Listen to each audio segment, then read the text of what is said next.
Kumlen Rablat Gemara. We're up to the Tzadik Tes Amad Aleph, the very top of the page. Okay, we're learning all about where the kids got mixed up and how you deal with their situation when it comes to Yibum. Sometimes it's possible that you're going to have to give chalitza to your own mother, and the Gemara is going to paint a picture how that happens. And sometimes you have to give your sister chalitza, and sometimes your own daughter. Let's start from the case of the mother. Your mother and another woman, right? So gave birth, and they had two boys. Each woman had their own son. Then these two women also gave birth to a child. They were in this cave and they all got mixed up. The son of woman number one went. The definite son of woman number one went. And married the mother, the other woman, after her husband died. And the son of the second woman, the definite son, married the first woman when after her husband died. And then they both died without any children. So their brothers have to give Yibum Chalitza to their wives. But the problem is we don't know who their brother is. There's two boys there, and for each boy, one of them is a brother, and the other one is a son of a woman. So what happens at one of these two women? Each one is a son of one of these two women. They don't know who it is. It could very well be that you're. So therefore, it could be that you're having the son of the mother giving chalitza, because they can't do yibum, because it could be they'll be their own mother. So they have to give chalitza to both women. So each son gives chalitza. But so therefore, each one of those questionable boys give chalitza to both women, and one of the women is giving chalitza to his own mother. Each one is giving his own mother chalitza. Next one is la'achoyse. What's the case? A sister from a suffix as well. So the Gemara says, Ketzad imoy v'isha cheres, his mother and another woman, she yoldu stay in the cave, they gave birth to two girls in the cave. We don't know whose daughter is who. Came the brothers of that mother, Venosim. So what happened was that Reuven had two brothers, and Reuven had two brothers, and then his mother gave birth to a girl, and another one gave birth to a girl. You don't know which one is what. The Nosum and these two brothers, let's say Reuben, Shimon, Levi. Shimon and Levi married these two girls, these Suffolk girls, and now one of those Suffolk girls is not. Reuben had two brothers, paternal brothers from his father, and then his mother went and married another guy, and that mother then went and married another guy. And another woman had a girl, and another one had a girl. We don't know who's what. So this girl is Reuven's half sister, but not related to Shimon and Levi. Now Shimon and Levi married these two girls, these Suffolk girls. If they both die childless, Reuven now has to take care of both women, but one of them is a sister. He's giving a chalitza to his own sister from a Suffolk. Okay, Lebita and Misafik. What's the case of the daughter Misafik? Kate said Ishta, his wife, Isha Chedesh. She yoldu stay in the cave. His wife and another one gave birth to two girls in the cave. Again, we don't know who's what. And then his two brothers came and married a niece. So one of them married. They both his girls were married to two of his brothers. One of them married his niece, but that niece is his daughter. The Nasr Mason, but they don't have children, and he has to give, since we don't know which is the foreign girl and which is the daughter. So they have to give chalitza to the daughter from a suffix. Tanya, we learned. It said, a man and a woman, on occasion. Mars painting all of these possibilities. So the mayor says it's possible that one man and one woman, they can give birth to chamesh umas, to 5 different nationalities. Kate said, how's that work? So let's go through it. Yisrael took a goy and a goy and bought them as a slave and a shifcha. They had already 2 pre-existing children who therefore did not become. They don't get sold as slavery, and they're going. But the guy Echmed, one of them converted. So Nimtza comes out. What does he have now? Echad ger, the echad kegechad. One of the children is a ger, and one of the children is a goy. Even though they were slaves by a goy somewhere, their children do not automatically become slaves by the Eden. Then what happened was he afterwards he went ahead and he was matbul that slave that he bought and he made for an Evid. Okay, so far they didn't get they niski zelazet. That means they mated with each other. Harikan. So what do we have now? We have now 3 children, offspring from this Evid Shivcha. You have a ger, you have one child who became a ger. You have one child who remained a Noiv Chav Magoy, and so you have a ger and a goy, and the Evid, and you have now a child who's a slave. So you already have 3 different nationalities under you, under this Isha gave birth to. Shivcha, now you liberated the maid. She now is a full-fledged Yid. Uva Evid, but her previous husband Evid had relations with her. Now a fully fledged Yisrael now have relations with Evid. How do you cancel? What do you have now? 4 children. You have a ger. One child became a ger. One child for this Isha. This goy Isha, you brought an Evid Shivcha. The other child remained a goy. Then you have a child that Evid was born as an Evid. Then you have a child of Mamzer. Because I may will hold, when we had an opinion before that a goy who has relations or an Evid has relations with the Bas Yisrael, the child of Mamzer.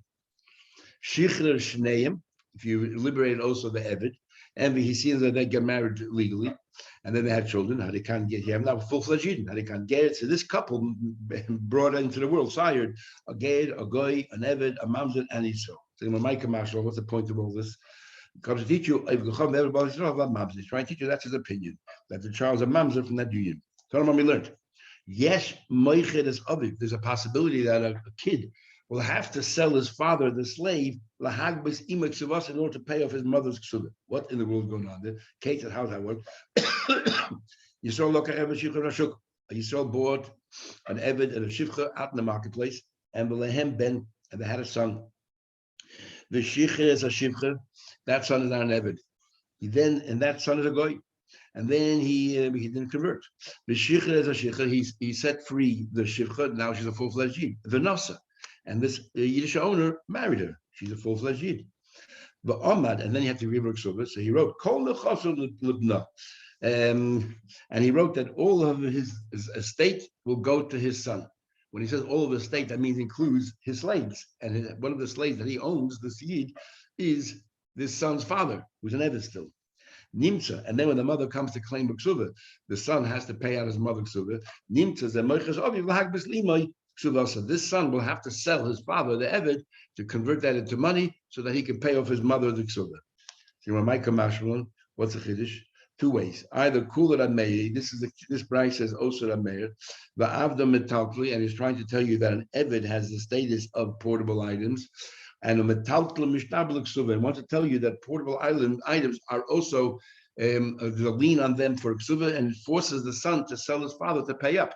That means because there's an argument whether an Evid has a din like metalton, an Evid din like karka, and if an Evid has a din like metalton, we hold that metalton are not meshubah to the ksuba. And it sounds from here that even Minay, even directly from the husband, he's not mechuyev to sell metalton to pay out the ksuba, because now the son owns it all. He's not mechuyev to pay out, but the maid holds he is, and that's the chiddush. Ori b'seim kamashlan. I think around the Ori holds like everybody, but Evid is like karka. And if Evid is like karka, everyone holds that all of your assets is a lien against them to pay off the ksuba. So if the kid has to pay it out, says the Mishnah. The media, if I remember correctly, is actually on this Mishnah we told you about yesterday. Isha, a woman, she is added a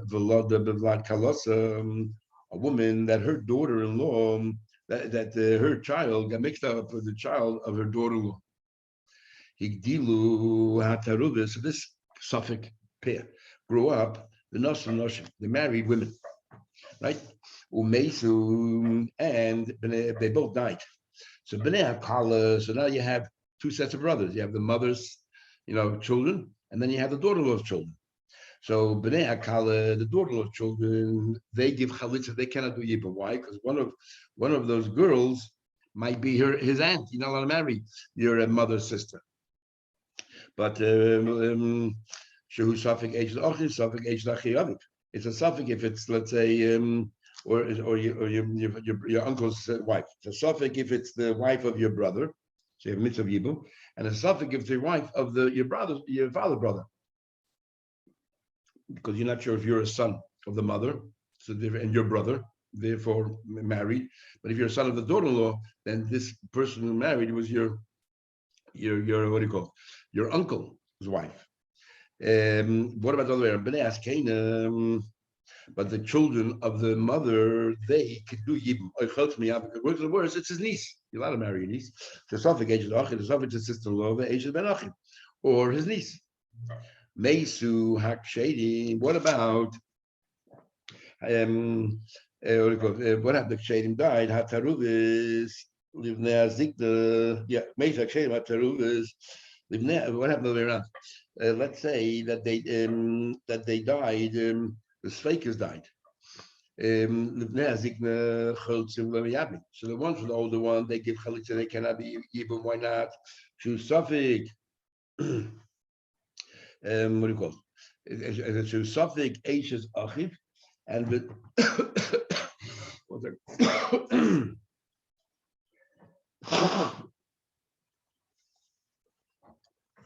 I love it.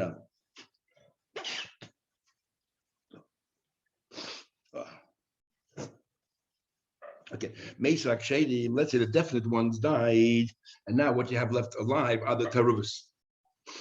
What do?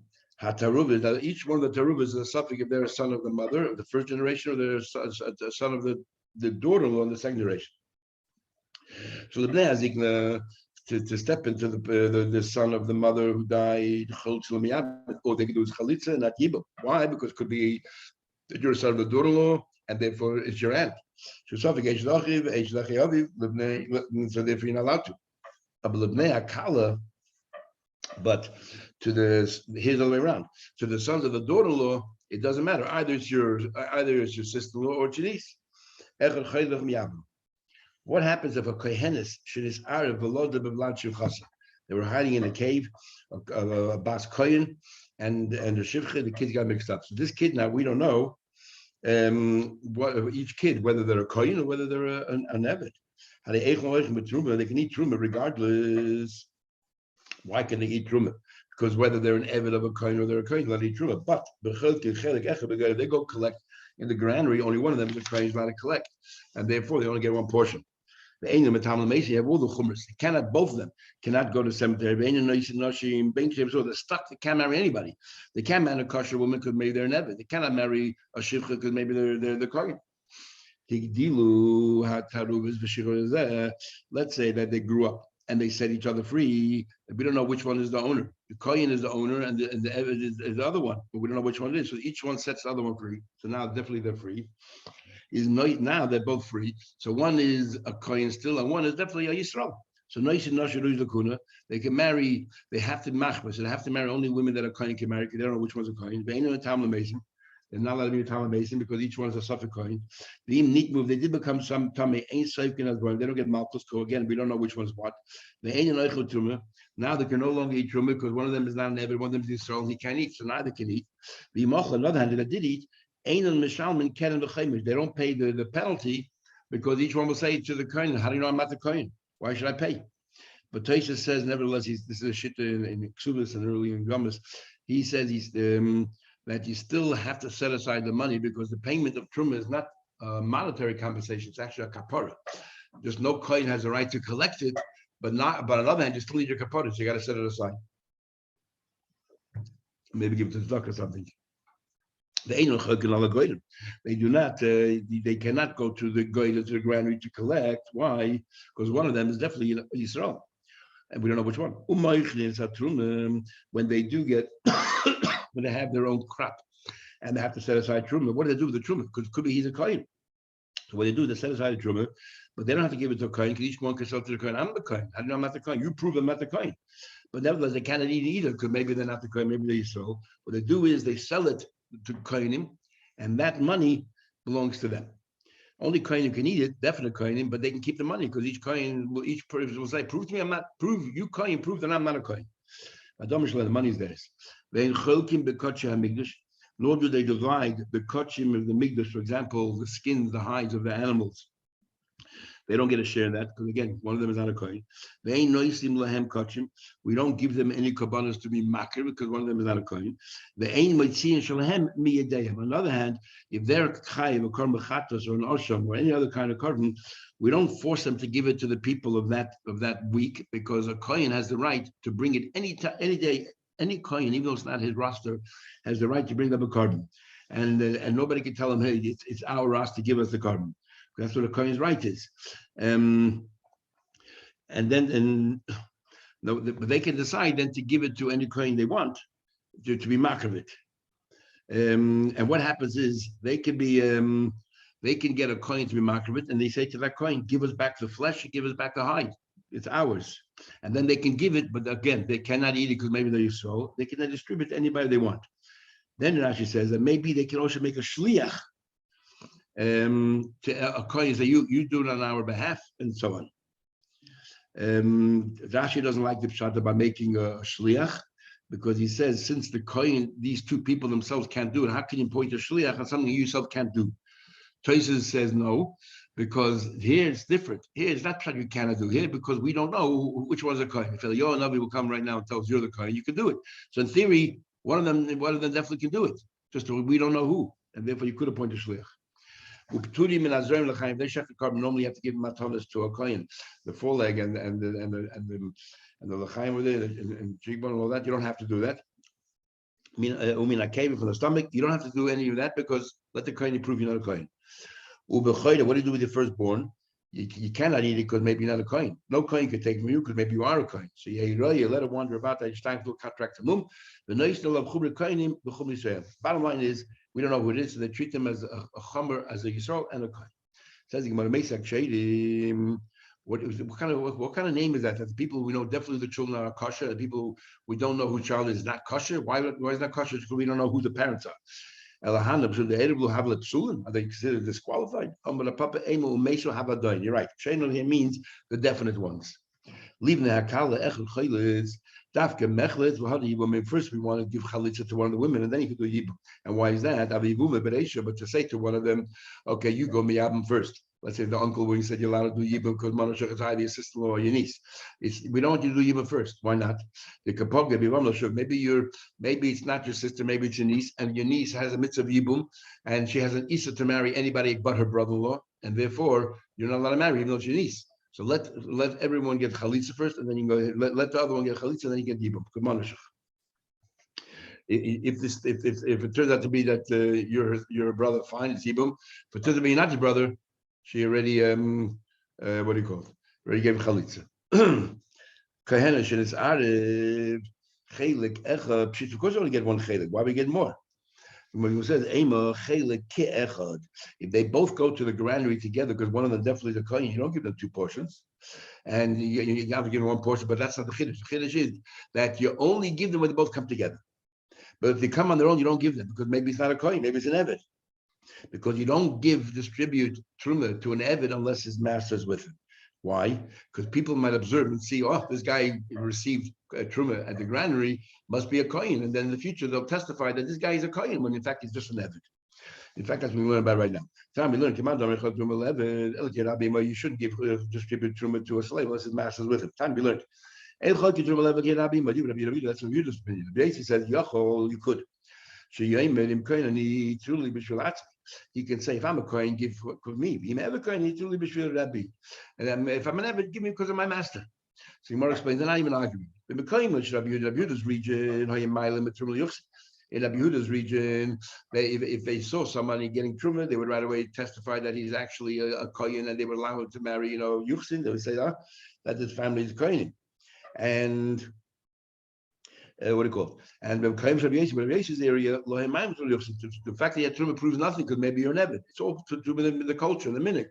Therefore, each one then said based on his area. In fact, Tanya, in my whole lifetime, loyalty, I said one testimony and I got it wrong. The helu eved lekuna pi, and they made an eved a kohen because of me. Said you want helu sagadata the possible they made it. Hashtol behemta shel tzadikim ena kohen baruch ben goyot. And we learned that the animals of Pinchas ben Yair wouldn't eat crop that wasn't given truma mice and all that. So the behemoths don't make mistakes. Tzadikim atzla koshke. Truly, tzad doesn't make a mistake. I must say, picture how that they wanted to, but then it didn't happen.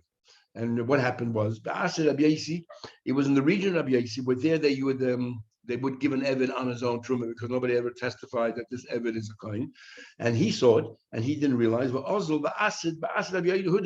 went to the region of Yehuda and he testified, oh, that guy, I saw my own eyes getting truma, he's a coin. It was only later after they interrogated him, the question is, so quizzed him where was it? They told him in the region of Rabbi Yossi in Tzepaidi. So they said, no, that's no proof, that's no evidence, because they give to Avodim as well.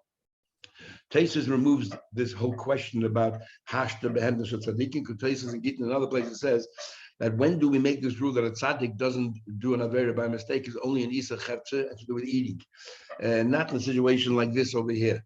So therefore he removes it. But Rashi has it in the Gemara, which means according to Rashi, tzaddikim generally don't do averas by mistake. Taking about it further, the people, you will not give them truma in the granary. You cannot give to a chesh cotton nor a tumtum. Tumtum has a skin growth, and we don't know if they're male, female, or antireginous, or someone has both signs. Or a slave, or isha, or a woman, we'll soon see why. Why can't she collect in the granary? We'll soon see. And someone's uncircumcised, and somebody who is tummy. Says the Gemara, sorry, one more about a Kohen married a woman that he's not allowed to marry, let's say a grusha. We not only, she becomes chalon with that, but you also punish him that he cannot truma because we want to discourage this marriage from continuing. The kulam is shaglam with them, but you can send to all them at home. They can eat truma at home. Chutz metame, somebody's tummy, we don't want to send to the house because they might contaminate the tumah. And v'noisi isha she'eino hagenes, he marries a woman, it's improper for him. We want him to be forced to divorce her. And I ask this Kohen who's married someone inappropriate, is it that he's over one Isser because he married her, or is it like an ongoing, as long as he remains married, it's a continual Isser? Every time they have beer, it's an Isser. Okay. So yes, it's an ongoing thing. Otherwise, once they're married, no, we want to discourage the marriage. This woman, will we then allow him to go back to the Beis Hagranis and take Truma? If they divorce, yes. He does not become a chol. His children become chalolim. Right. And she can never marry a Kohen again, but shouldn't marry a Kohen in the first place. But he does not, only as long as he's married. And it's a knas. It's not the Torah says so, it's a penalty. Right. Makes sense. They're not intelligent enough, and therefore it's insulting for the truma to go to them. Okay, everybody can see it doesn't look proper. Truma is holy. And again, now we're learning that they're both considered a separate gender, and therefore, again, it's not pasig, it's not appropriate for truma, which is such a kodesh, to give to someone we don't know who they are. Evanami on Evid also, Dilma Osila Sukim, we don't want to give an Evid because maybe people will see the Evid getting, they'll say, oh, this guy's a Kohen, forgetting that he's actually the slave of a Kohen. Odel the Tame, why don't you give to somebody who didn't circumcise? You know, it's not his fault, two brothers, hemophiliacs, and therefore we don't take a chance, it's dangerous. Or a Tame, again, because it's Mias, he's not Gemalit, or because this person is Tame. Noisi Isha Sheina again, it's a knas. El Isha, my time alone. She's the bas Kohen, totally entitled, why can't you go? He's pligi bought a papa Rabuni Ben Abishur, and I get a papa Rabuni Abishur. Chadam Amishum Grusha. We're scared that after she'll let's say we're talking about a Bas Yisrael here. A Bas Yisrael married to a Kohen. And the Bas Yisrael married to a Kohen, so what's wrong? She's entitled to Truma. What's wrong is that what happens if she gets divorced and she'll continue coming? People don't realize that she's divorced, they'll continue giving her. And she's now no longer a Bas married to a Kohen, she's a Bas Yisrael. And therefore it's forbidden. The Chadam Mishum Yichud, because you're going in the barn in the back, and there's a problem of Yichud being alone, secluded, a man and a woman. Says what a my benayu. At the end of the day, what's the difference between the two reasons? Ika benayu, two possibilities. What about Beidori the Mikar Masa? What about let's say a barn, which is right next to the city, so the people who live there live in the city. They know all the gossip, especially if somebody's divorced. Everyone in town knows. There's nobody around. So if you're worried about Yichud, there's a problem. If you're worried about that he might continue giving her after she's divorced, we're not worried because they live in town. They know everybody knows what's going on. Or Inami de Merchek, they live very far away from the town. They don't know what's happening in town, but there's always people there, a lot of people in the barn, a lot of farm hands and so on. And so there's no problem because of Yichud. But there is a problem that you continue giving as a Grusha. The Kulam Mishagal and Batam, you're allowed to send to the houses. You're allowed to send to the houses. Abel Orul Mishaglinle, but it seems here somebody who's an Orul, you will send to the house. My timer. Why is that? Why is an oral yes and a tummy no? So we answer him the honest, because an oral is not his fault. His two brothers were sick, he's not his fault. So about a tummy nami honest. Tummy also is not really his fault that he became tummy. So in the house of tummy, passed it on. It says, this is considered a very big, I guess, oinus. Can't help it. The two brothers are hemophiliacs. What can you do about it? Tumah is a little bit negligence. You could be a bit more careful. So therefore, Tumah, we don't send to the house. Okay, we'll stop here. We'll continue tomorrow in Mitzvah Shem.